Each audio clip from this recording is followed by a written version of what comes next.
Hello and welcome to Creating Canon with your hosts AJ Hamilton and Nick Pappas. Yeah, it's fine. Why don't you fight me on this anymore? It's like you're not even in this anymore. It's like modern day politics in America. Ooh, hot You take. have to pick and choose your battles. Right. Because if you battled everything, you'd be exhausted. That is very true. Yeah. So, you call me Nick Pappas instead of Nicholas C. Pappas, I won't argue.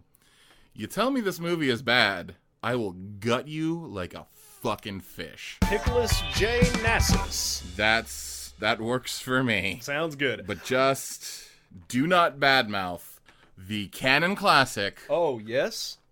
Rockula. Rockula! Rockula! I don't remember any of the songs from it anymore. We just watched it. That's actually...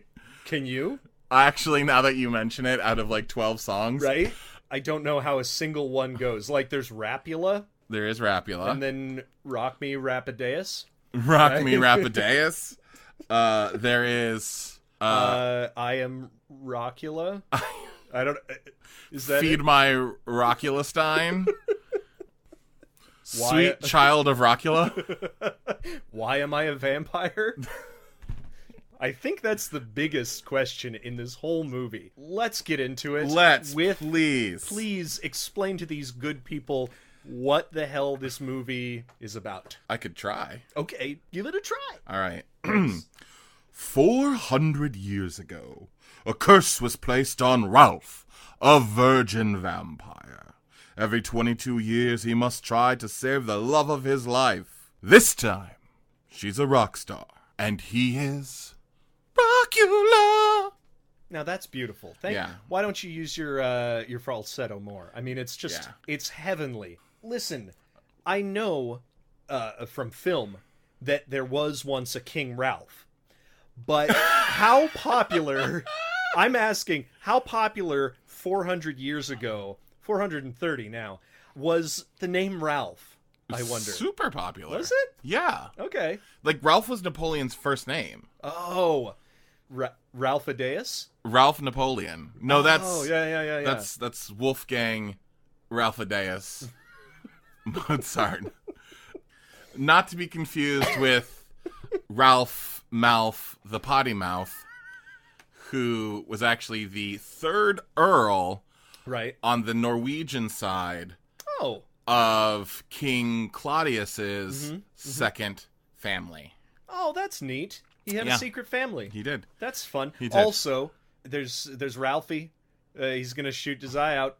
And that feels like it was shot about 400 years ago. Wasn't right? Ralph Give a Mouse a Cookie? Ralph the motorcycle guy? Isn't that the same? That's right. Yeah. Yes. Yeah. So there's a lot of Ralphs out there. There are, but how about in the 17th century? Well, when was he born? Who knows? It's a great question. At one point, they say, why don't you try not being a vampire or something to that effect? And he's like, yeah, you're about 300 years too late. As if he was turned into a vampire when he was 100. He's like 22 at best. I remember that. Yeah. That probably... You're about 380 years too late. I don't know if you know this, but there is a vampire buyback guarantee where the first 100 years, as long as you return that vampireness in the first 100 years, it's easy to return. After that, it's like trying to give something back to Blockbuster after 2 weeks. Or not Blockbuster, Best Buy. I was going to say, that's a timely reference. A dated reference. And also, if you tried to give Blockbuster back, you'd also have to give them your first child. You'd actually have to go to Alaska. Yeah. Well, that too. Right now, at least. Yeah. Right. Yeah. I meant the return policy at Best Buy. Gotcha, friend. Oh, boy. No, we're good. Look, so it's got to be started off with saying, Rockula... So it was 1990. It was still the 80s. It was still basically the 80s. Yeah.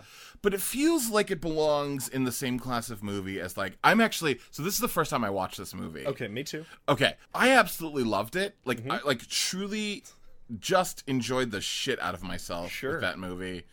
But only because it reminded me of watching things like Weekend at Bernie's, Bill and Ted's Excellent Adventure, Bill and Ted's Bogus Journey, Don't Tell Mom the Babysitter's Dead, Revenge of the Nerds, all those movies that were sort of, I mean, Revenge of the Nerds is problematic when you watch it today, but like when I was like 9 and watching those movies, something that would have fallen in that category at the time. Yeah. And like I loved all of those movies. Like I could feel my inner 12-year-old just like peeing his pants with excitement while watching this movie. Howard the Duck was along those same lines. Very true. Yes. It kind of had that weird humor of like not necessarily committing completely to cartoon physics and just logic, but it was damn close. Like there are a couple of boing sound effects, and there are 2 points where he either throws himself off a high thing or he gets thrown a ridiculous high amount. Yeah, in the big climactic fight at the end. Yeah. Oh, my God. Thomas Dolby, yes, Thomas Dolby is in this movie. He plays the bad guy. And I mean, like, she blinded me with science. Thomas Dolby. Yeah. Was actually, like, there was like a... I can't even... Like, these words, I can't believe I'm saying this out loud as a sentence. It was a peg leg. A rhinestoned peg leg. Rhinestone peg leg. Ham bone fencing match. Mm-hmm. And Thomas Dolby, as he was whipping around his ham bone, went... Right. Whoosh, whoosh, whoosh, whoosh, whoosh, whoosh. Like, we saw his mouth say whoosh. We heard it, too. Yes, well, that's what I mean. It's just like with Obi-Wan in the prequels. Apparently, they had to tell him, hey, we're going to put in the lightsaber sounds. You stop that. Is that true? That is rumored to be true. So, Ewan McGregor was making his own lightsaber sounds. I mean, if you had grown up with the original trilogy and had gotten a hold of a lightsaber, wouldn't you have? I mean, I guess so, but if you're I just not hearing it in your mind, you know. I love the idea of like Ewan fucking McGregor, like he's a pro. He's a pro, being like, sorry, George, I can't help the lightsaber sounds. I'm gonna get on my motorcycle and drive around the United States thinking about it. I'll be back. Yeah, and then like he gets on his bike and he's like,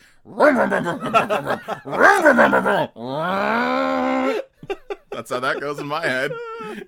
So yeah, I mean there is a also I want to know, because it is a prophecy or a legacy, that's what they keep calling it. It has to be a ham bone that the pirate kills his love interest with. Mona, which is a very popular name, right, for the 80s. If you're wondering who is the boss.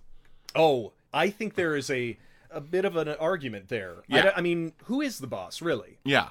Truly, but we'll get into that later. That's on the Boss Cast? The Boss Cast. Yeah, which we will get to next. Eventually. But no, there was a pirate with a rhinestone leg 400 years ago that started this whole thing. Well, doesn't it have to be a rhinestone? I think it was a bejeweled leg. Yeah. Back then, like actual jewels. Why wouldn't you have to get a jeweled leg now? Or is... Do you know how fucking expensive that would be? Oh, I know. But then you're just cheapening the whole legacy thing. That's, I mean, there is some standards to be kept here. That's what I'm saying. That's a great point. All right. I know I'm nitpicking, but yes, it's the fate of the world, apparently. No, it's not. Apparently not. No, it's just the fate of, like, one virginal vampire who wants to get laid.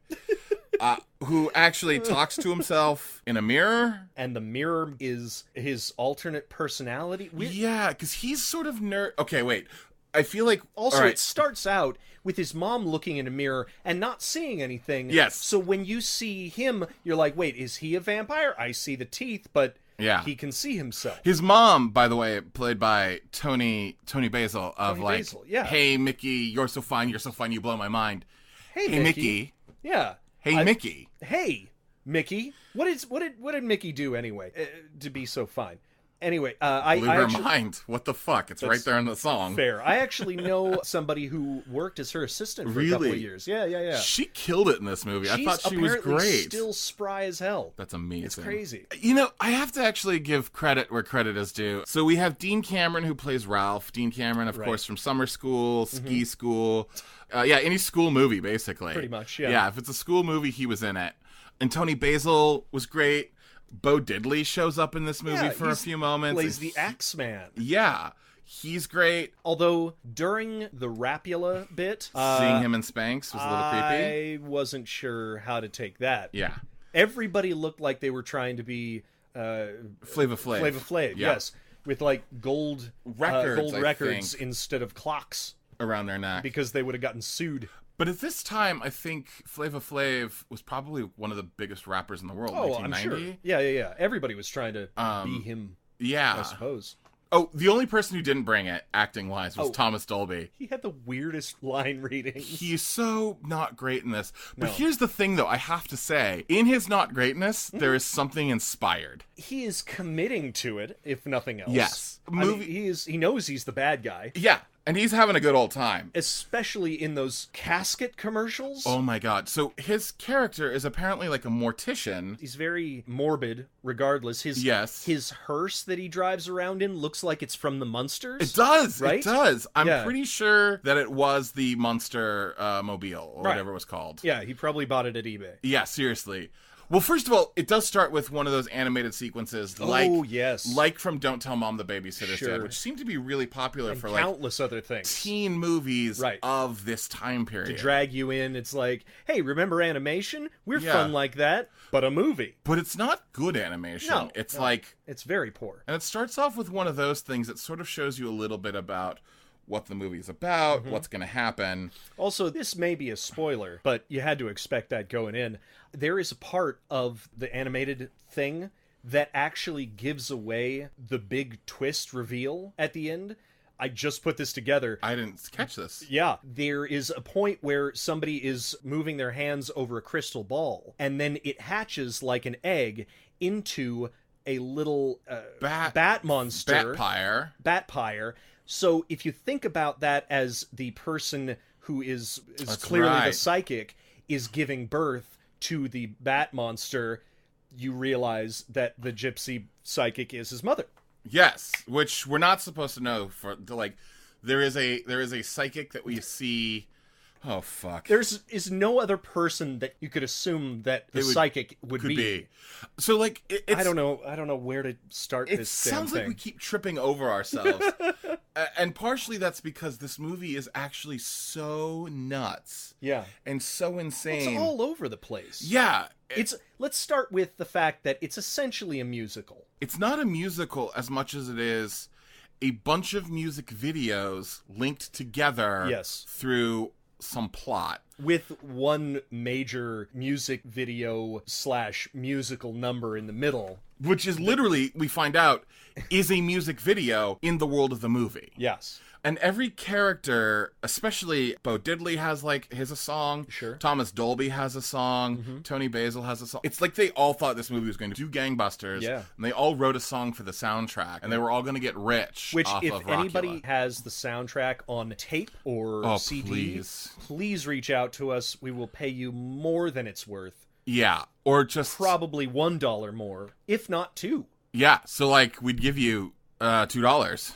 That's and true. 57 cents. Yeah, it is about right. So, musically, I didn't mind this. I thought there was a lot of fun music in there. Some of it was, corny eye-rolling. Oh, sure, but it never felt like it was going on too long. Yeah, it wasn't bad. And, the rap song, which was written by Dean Cameron. Well, this is, a thing that Canon does, apparently. It's where definitely a white guy rap song. Yeah, they're like, hey, you're an actor and you're playing a guy who can rap. Why don't you go ahead and... Because they did the same thing in Rappin'. But I yelled that out. I said, this rap is better than anything in Rappin'. It's true. It felt like the Rappin' stuff was freestyled. Well, this was 5 years after Rappin'. Rappin' was 85, right. This was 90. I am so disappointed, because they allude to it, but I'm so disappointed they didn't make a sequel called Rapula. That's true, actually. Oh my god, did we just find what our canon movie is Rapula? Rapula. And make it a murder mystery / action film. All the victims of Rapula, are in the same hospital in the background of X-Ray. Yeah. There we go. Oh my god. Boom, fucking did it. Yes. Boom, fucking did it. I'm curious whether or not a movie like this should have won an Oscar. The answer is yes. Thank you for reading my mind. Also, question... Do you think that something like this corny, this campy, could be created today? I don't think it could, because it feels like everything is taken too seriously. Even comedies have to have a little bit of realism and a little bit of it can't be super, super surreal. Yeah. Like we kept asking, what world is this? Yes, that was a question that came up numerous times because, Ralph the vampire had no problem with... Actually, this is something I really liked about the movie, was that it seemed that he had seen all the vampire movies. He talks about the vampire movies. That is a cool nod. And he also seems to, he cooks with garlic. He likes garlic. Crosses don't affect him. He's like, that's really silly. And then, he could put on sunblock and, the sun doesn't affect him. He can turn into a bat, but it's a weird, gross, creepy bat, not like a... Was it because he hadn't practiced? I think that's what he maybe said. That's what it was. I actually thought that, that's what he could turn into. Yeah, which was, a gross, It was like a hybrid between a bat and a basketball, essentially, with his face. It was actually... I'm going to throw this out there. Did you ever see Spaceballs? Do you remember Pizza the Hut? Yes. It's like if Pizza the Hut and a bat had a baby. It felt like that kind of puppeteering, too. Because it was just sort of gross. Yeah. In that bat. So let's say what the legacy is. Okay, so do you want to take a shot at this? Sure, why not? So at one point in his life, in his vampire life, I think he was a vampire already, right? I think so. Also, was he born a vampire because his mom is there? Or did she turn him... Or did they both get turned? We never find that out because they're about within 15 years of each other.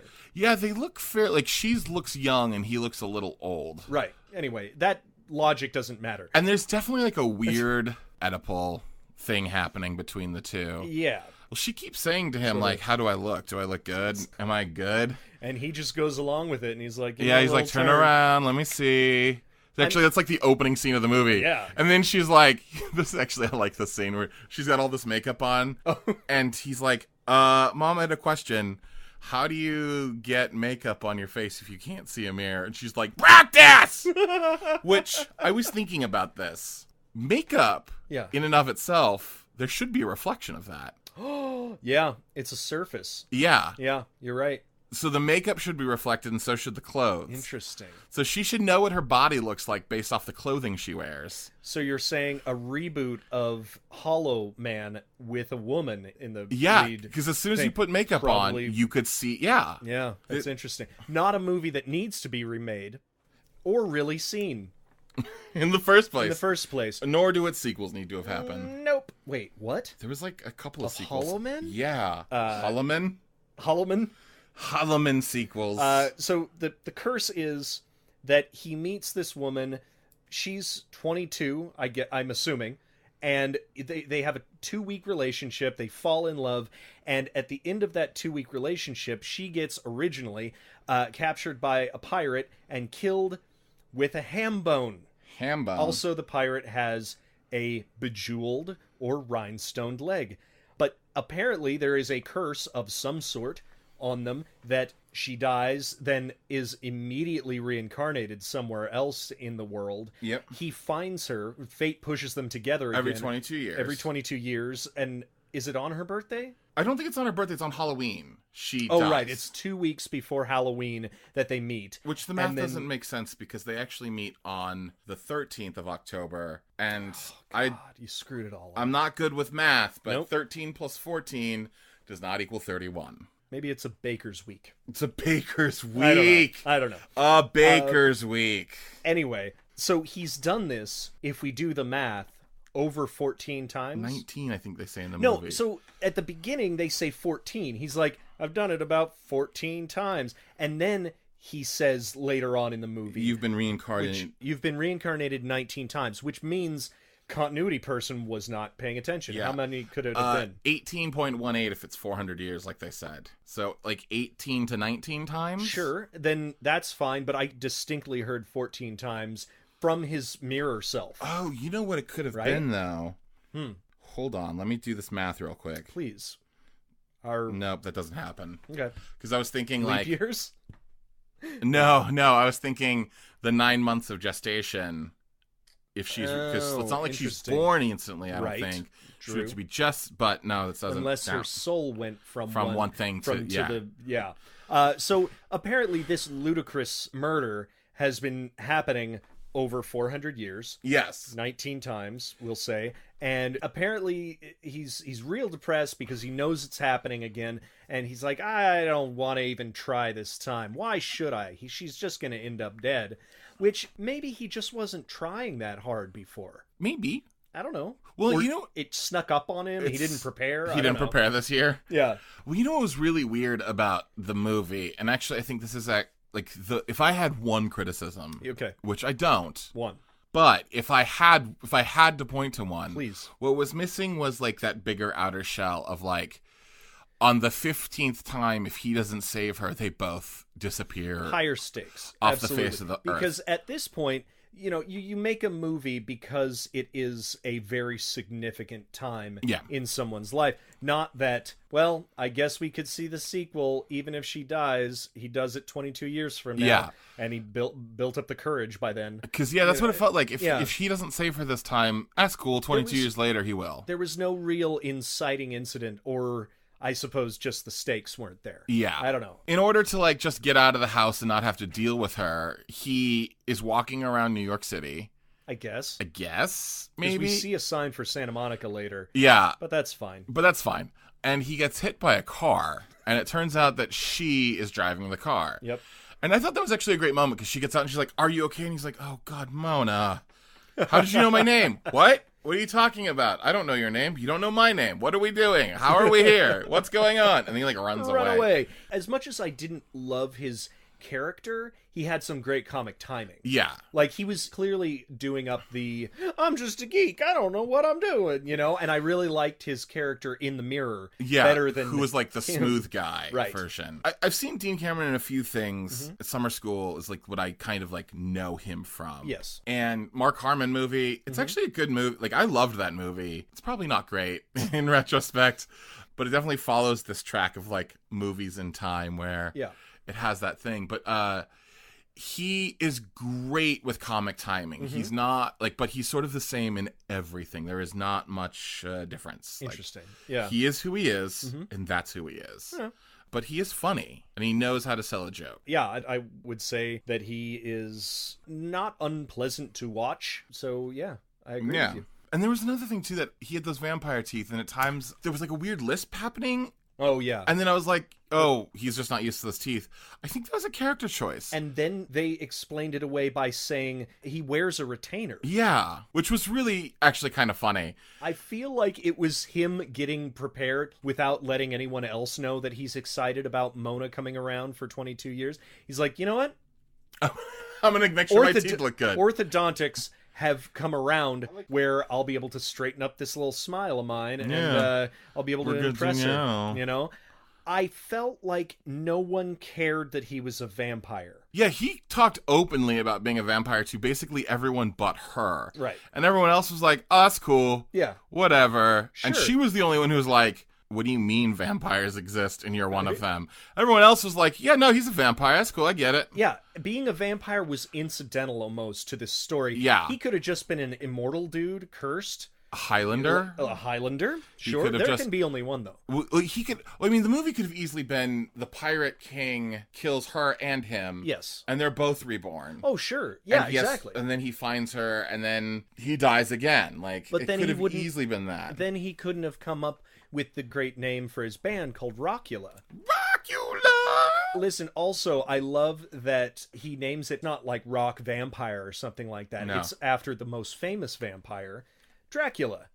Oh! Which people... Did you not get that? No. Well, you said the most famous vampire, and I thought you were going to say Edward. Kate Beckinsale. What? What? Anyways.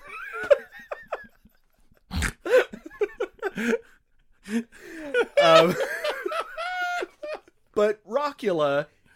He sings about Rockula at one point in like the third person. He's Rockula, and then he spreads his wings. Oh God! Didn't you love those wings? Oh man, I hated that because he put out he was wearing like a suit jacket and like two little capes unfurled from each arm. Yeah. And one said ROC, the other said ULA, and he had a K just on the middle of his chest. Yeah. So it looked like Rockula, but otherwise, when his arms are down, he's just walking around with a K on his chest. This rock show brought to you by the letter K. Yeah. Yeah, that was nuts. That was super fucking nuts. And the number 22. And the number rock you too. So long story short. Long story. He finds her. I'm just going to go through and blast through the rest of the plot of this to try to like put it together as quickly as possible. Fuck, how do I even do that? See? It's just a mishmash of things. Yeah, so he meets her. And then and then he goes to her show. He goes to her show, lies, falls in love, like they completely fall for each other. He then lies and does that classic sitcom lie of like, I definitely do this thing, which yeah, I don't. Yeah, right. Yeah. Oh my god, that montage. So he basically lies to her and says he's part of a band, and then he goes back to his friends who are like Bo Diddley and a couple of other people, the bartender, who's awesome. She's in Big Top Pee Wee. Oh fuck, what was her name? I really loved the fact that she kept listening to his story. And then every 5 lines of his story at the beginning were like, whatever. Yeah. But keep telling me sure. exposition. I believe you, for the audience. Crazy craze. But whatever. Susan Turrell, who was also in Crybaby as well. Oh, she's awesome. Yeah. She is awesome. You said she was also in Pee-wee's what? Big Top Pee Wee. Oh, Big Top Pee Wee. She was Madge. Which is coincidental because there is a poor man's Pee-wee later on. Yes, there is. That was such a weird line reading. It was just, he sounded like Pee Wee Herman. Haha, sorry for dropping your bag. Something weird like that. Stop riding his coattails, damn it. Seriously. So anyways, so he goes to her show, they fall in love, he lies about being a musician. Right. She comes to his show. Which you were going to say about the montage of them putting on different clothing. Oh, yeah. Like the montage of like, it's the bartender, him, Bo Diddley, and this other random dude. They try to be a country band, and they try to be a mariachi band, and they try to be a rock band. Barbershop quartet. They try to be a barbershop quartet. He tries to be a crooner. But which I thought he was going to be a stand-up comedian. And at one point, they're running around like they're an improv troupe. Oh, man. That was one of those things where I just kept thinking to myself, I would have loved to have seen this as a kid. Yeah. And that's like a big chunk of the story is they fall in love. Mm-hmm. They sing some songs. He finally reveals who he is, and I've just skipped probably 45 minutes of the movie. Can we go back just for the simple fact that we haven't really mentioned the bad guy of this whole thing? Well, that's... Stanley. So I don't exactly know how this all intersects. I think that he is her manager. No. Kind of? No. Why is he there at her shows? She's his ex, right? Yeah, so his whole thing, and actually I loved this part of it, because it was like weirdly morbid. Yeah. He seems to, and question mark on this one, and I really don't know the answer to this. Yeah. He produces commercials for a mortician's place. He propositions himself like that he's a mortician, but has all of these crazy gadgets. Like the first one's like a weird car commercial where he's like, "Come on down, Stanley's your man." Like the old and then does that awkward cha-cha with the cowgirls. With the cowgirls. And there's like just like a hearse and like coffins everywhere. And he's like, hey, and if you want to go Dutch, which was very weird. Yeah. Pick this one. I was like, do you put two people in there? In that? Later on, he's in a commercial where he's like... Headstone. A Headstone commercial. Like there's one Headstone where you plop in 50 cents and flowers come out. And if you press a button, like... it'll be the voice of your nagging wife. And like, there's just this guy comes out and he's like, my wife died 3 years ago. And thanks to the naggy button, I have not missed her nagging for one day since. And remember those two people that walk by in the middle of the commercial? They're just like fighting in the background. They high-five high-five in that one. And then later on, they're fighting in the back. Like the best one. One's a nun or something? One's a nun and the other... Well, they were part of the commercial, I think, because they were in the frame earlier. I'm sure, but weird choices. And then the third one, do you remember where he was like... The cryogenics? No, that was the fourth one. The third one was when he was like... Do you do things that'll make your family spin in the grave? Well, check out our grave spinner. And it's have just you been basically disappointing you? Yeah, and it's just like a coffin, and you hear thump, thump, thump, thump as it's spinning. The sound effect made it of a potty.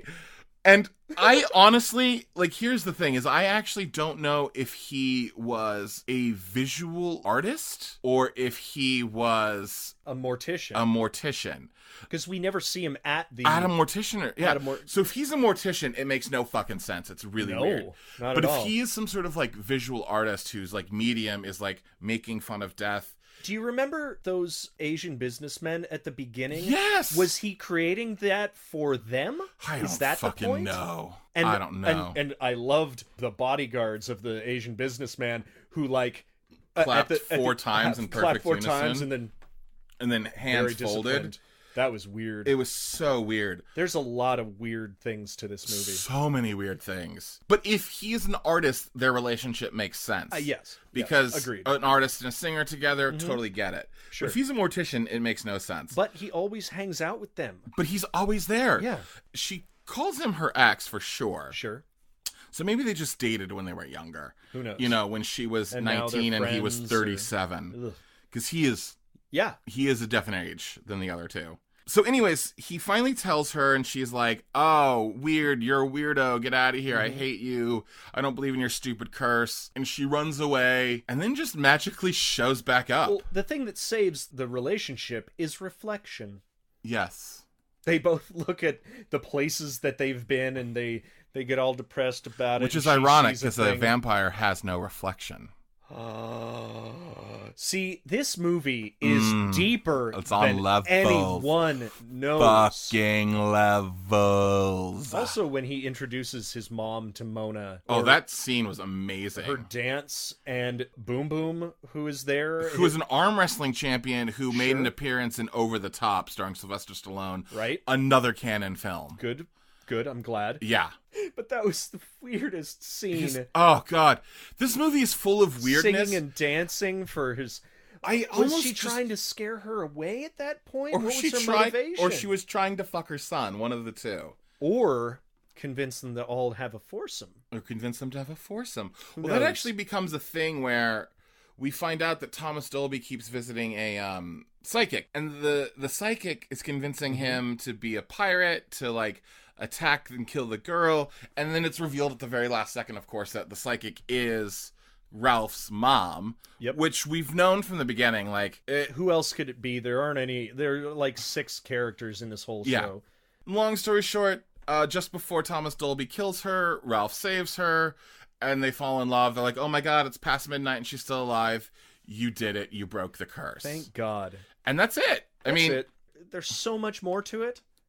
And so much less. And so much less. You're right. Because we skipped over a bunch of musical numbers. Yeah. And her friend Velma Edna Mode. Yes. Oh my god, that woman was amazing. She was fantastic. She just stood there for most of the movie and then decided, hey, I can sing the song. There's this show that we can't skip because why? Who knows? Was it because her music video had just come out? Yeah, but then why? But that doesn't make sense. Of like to do promotion. Mona's music video came out. She has to do promotion. Mona's not here. Someone else go out there and sing Mona's song. Send her out. Yeah, and she sings it. It's fine. Yeah, whatever. The 3 little homeless girls are up there. Yeah, which I feel like we shouldn't even explain what that meant. No, fair enough. This movie is so. I would say the thing about this movie is it's not about the plot. No. As much as it's about the journey. And the moments. Yeah. I know that sounds crazy. Oh my god, you know what I just realized? This is almost the same exact plot as Mannequin 2. Kind of. I mean, like, there are so many similarities of, like, curse and, like, love story, and it doesn't quite make sense. I mean, maybe not quite exactly the same, but I feel like they connect so much. Absolutely. And I think the thing about Mannequin 2, which is a terrible fucking movie, but also amazing... Sorry. Yes. It's so much fun to watch. This I know, right? I'm having a fight with myself. Yep. It's a ton of fun to watch. The reflection guy. Hey, this is meta. This is a meta podcast all of a sudden. Yeah, so like Mannequin 2 like is not a great movie, but there's something so entertaining about it because it's about the journey itself. It's not about the plot. Fair enough. I'll give you that. No, it is. It's about who he connects with. And where they push him to go. I think some of my favorite times are when he is talking to himself. Yes. Honestly, they have a great couple of bits. Are you thinking about the Of course I am. I know, okay. Funhouse mirror. The Funhouse mirrors. You pointed this out, so you go. You like there were some insanely funny jokes. Yeah, well, the one creative stuff. Yeah, so the part about the Funhouse mirrors is like he's walking by and he walks in front of this Funhouse mirror, and like the version of him in the mirror is like gigantic and tall and has this deep voice, and then like walks over to the other Funhouse mirror. And it's like a very tiny version. Yeah. And he talks like this. And he says, we represent... Lollipop. Yeah, something like reference to the Wizard of Oz. The Lollipop Guild. And he goes back and forth talking to himself in front of these two mirrors.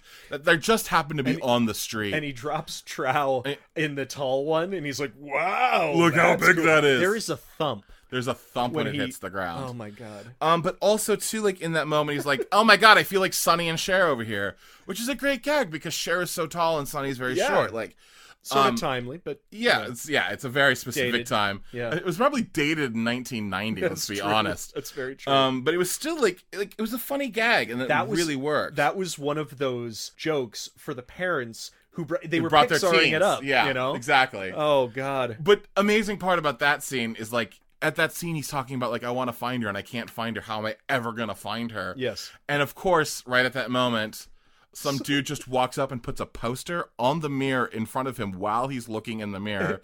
And the poster is for her band. Of course. That's the kind of convenience that this movie is filled with. Because he also puts his poster in her door without clearly stalking her. Yes. We have no idea how he knew where she lived.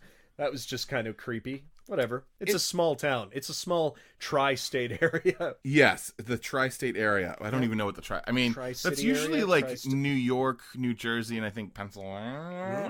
I would assume. Yeah. So the other thing the one other line in this movie that killed me, that I just want to bring up is when Thomas Dolby gets put inside the cryogenic machine, and it's a self-help tape playing. And that's a feature, apparently. A feature in his cryogenic machines, and his is to become a better golfer. Yep. And the self-help machine just keeps repeating, "My 9-iron is an extension of my penis." Yeah. My 9-iron is an extension of my penis. Which, this is gold. And this is comedic gold. And also, right before Stanley is about to hit our hero on the head with the ham bone. Yeah. And accidentally misses and hits his mother. And says, quote, that was my mother you just boned. Yep. A simpler time. God. The 90s. So good. And I think they also, there's one point at the very beginning, he's like, oh, you're going to let that pirate stab your love again with his ham bone? And I was like, oh, that's a double entendre. Yeah. Clearly. I thought so too. Nope. It was literal. There's an actual ham bone. Yep. A bone of a pig. How ham-fisted could you be? Oh. Thank you. Fuck. Then that was creating canon, folks. Good night. Oh. And AJ can go fuck off. Damn, man. Bye. So let's talk about... Oh, go ahead. No, we don't talk about anything else until we talk about the ending. Because there is the potential... for an amazing thing. So we think through the whole time that the mirror guy is sort of his more confident self. The self that is just waiting to be let free. And we think, if only he could be more like this guy, but this guy is helping him along, giving him more confidence. And there's a really interesting point at the very end where he doesn't come back to the last place that he's seen his mirror self. Yes. And the mirror self is like, hey man, where'd you go? And we get a cool shot where it pans over through the wall into his world. Into the mirror world. Into the mirror world where he's locked in and he can't get out. And I was like, oh my god, this is amazing symbolism. That, he doesn't need him anymore. He got all the confidence he needs. Exactly. Until the mirror world dude decides, hey, I'm not staying in here. I'm going to throw the garbage can at the mirror, break out, turn into Elvis, and bring 3 chicks out with me who weren't there in the first place.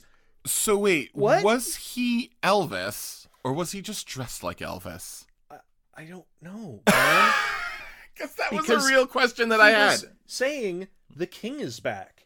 And so maybe when Elvis died, he got stuck in a mirror, and his curse was to help a 400-year-old vampire gain confidence, and only then could he be freed from his mirror prison.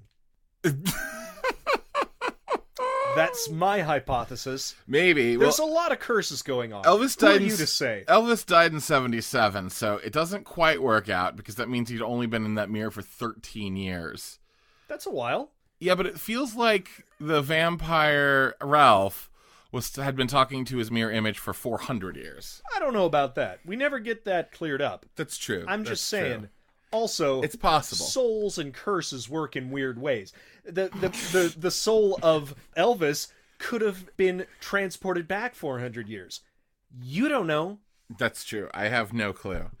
So what are we going to steal for canon? Holy shit. I definitely thought that last scene, like, I think you could do a whole movie about the mirror thing. Absolutely. I think that could be a whole movie, that, and especially how the camera crossed. Absolutely. It could be fucking badass. Yeah, yeah. You could create the whole world within. I would give more rules to the... Of course. Because there's one point where he Rules? Fuck rules. This is a canon film. There's one point where he has a woman in the mirror with him when there's no woman in the real world. Yeah. And he's just making out with her, and it's like, hey, cool. Well, Ralph calls Mirror Ralph a slut. A player. A slut, you're right. He actually calls him a slut. Yes. And actually, I have to give props to the idea that, like, a male was called a slut in 1990. Yeah. Like, yeah. Rock on, Rockula. Yeah. Listen, slut shaming is bad either way. Yes, but I mean, like, equally. at least it's, yeah, exactly. Absolutely. I also love the idea that we're gonna have a bunch of music stars in the movie.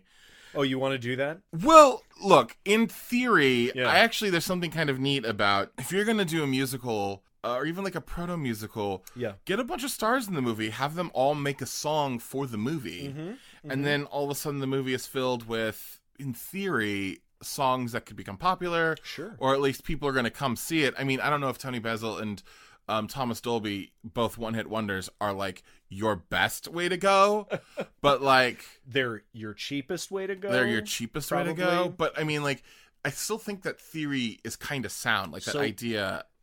might not be a terrible one. So if we do Rapula, who would we get for that? I definitely think you've got to try for Eminem. Eminem and Kanye? Ooh, Kanye could be the new Thomas Dolby.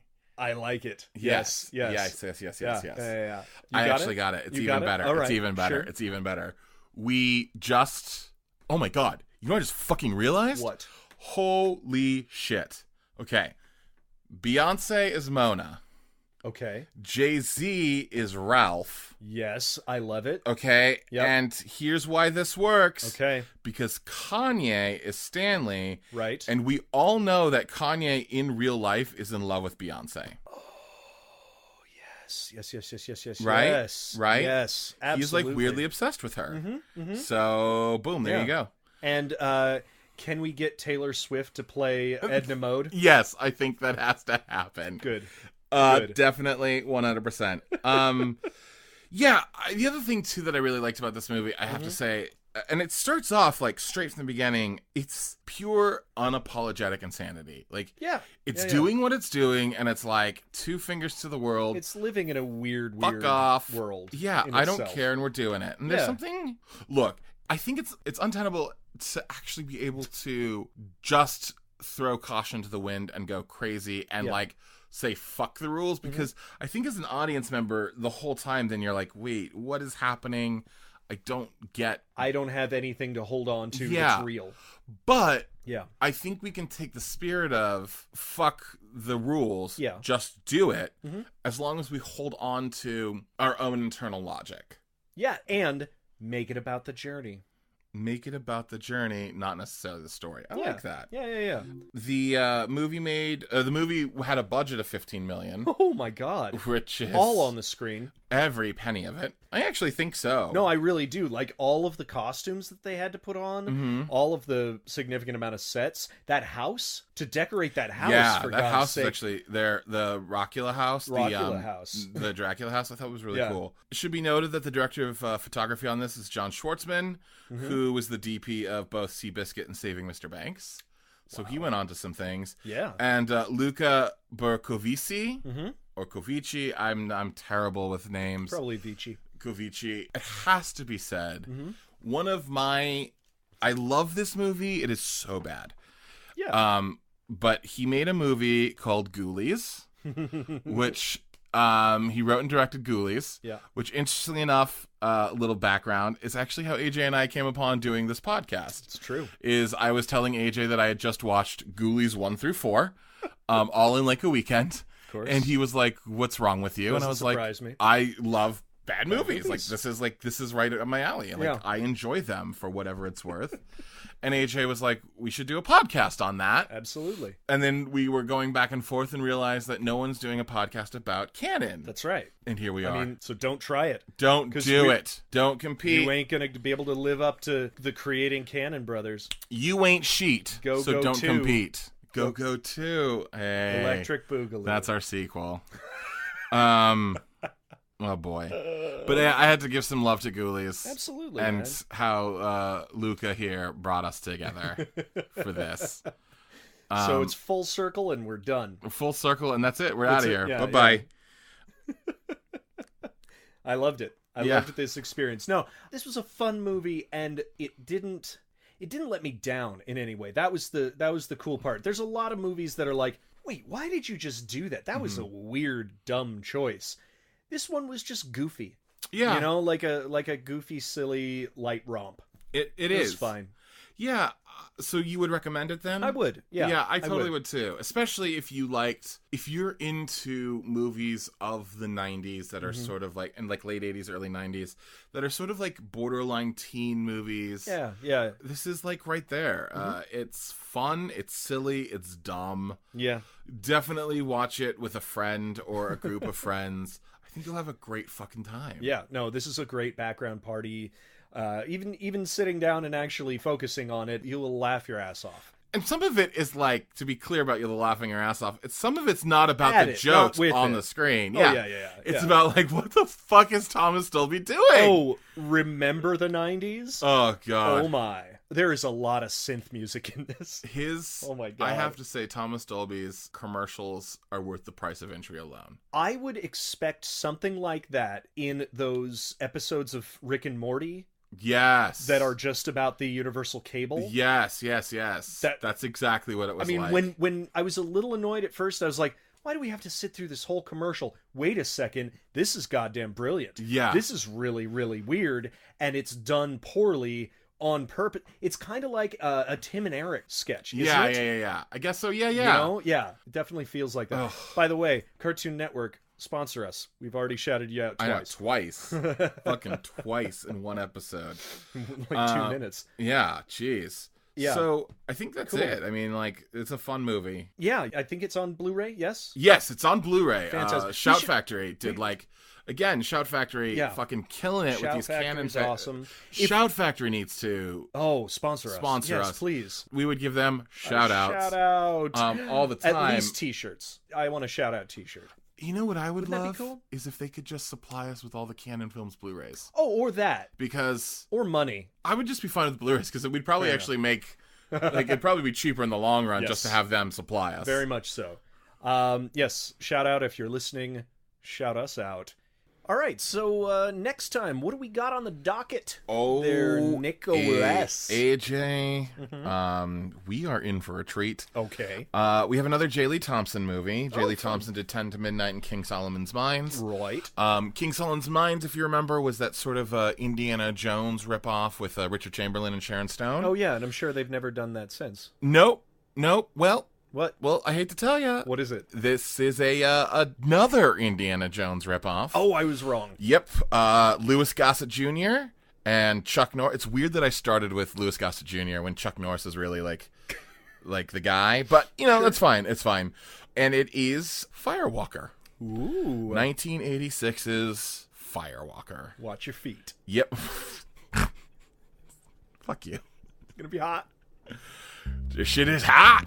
You know where you can shout us out at? Yeah. Is on Twitter and Instagram at Creating Canon, CANNON. And we can also be reached on email, creatingcanon@gmail.com. Nick? I am Nicholas C. Pappas, the full name. Wait, is that why you go by that? Yes. Okay, gotcha. Because it's your name. Yeah. On the twits, on the Twitters. I'm also NicholasCPappas.com if you want to, see what else I do. Fancy. Yeah. You can find me on all the bullshit at the AJ Hamilton, and don't email me. Email us, but don't email me. It'd be weird. You can email me. I'm fine with that. Okay, that's cool. I won't give you it, but if you find it randomly, you can find mine on my website. Oh, I'm a fucking you're an open book, whatever. Blah, blah, blah. Yeah. You want to talk to people other than me. Thanks. It's fine. Edward. And with that, good night and good count. Did you want to add anything? No, No, you good? Edward. Kate Beckinsale. What? Wait. Regular talking? Regular talking. Sounds good. Regular talking. Oh, yeah? Do the clap. Hey, Mickey, you're so fun, you blow my mind. Hey, Mickey. Hey, Mickey. You're the absolute worst.